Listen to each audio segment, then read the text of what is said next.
qalbiyadeena way kala fogaadeen gacmaheena way istaayeen si qarsoodi ah ayaad waxaad qayb kastoo ka mid ah qalbigayga adigoo aan igala tashan waxaa loo baahnaa dhibaatadan intayna soo gaarin ka hor in aan iska celino labadeena yaa joogo yaa maqan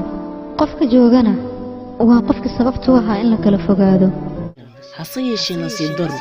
waxaa iga sii xanuun badan adigoo soo dhammaystirin isku keenidda qaybtii kalineed qalbiga inaad ilowday kelmadda waan ku jeclahay markaad ii timid aad igu tiri ma aqaan wixii igu dhacay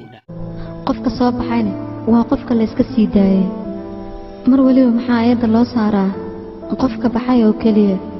maxaa loo arki leeyahay qofka jooga jaceylkeena goormuu dhammaaday goorma sidaan u kala fogaana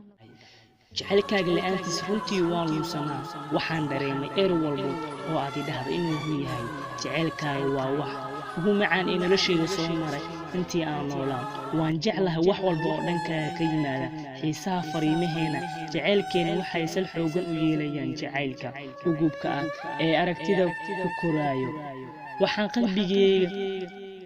waxaad qalbigayga ka samaysay mudul salkiisu adag yahay haddana ay ka buuxaan xiiso farxad iyo ififaarad hami nolol cusub ma ogtahay macaan badanay inuu qalbigu uusan ogolaanayn inuu qanco hadduu kaa waayo hawadan ay nafta ku neefsanayso i aamin olol caashaq iyo iftiin la'aan ku suganahay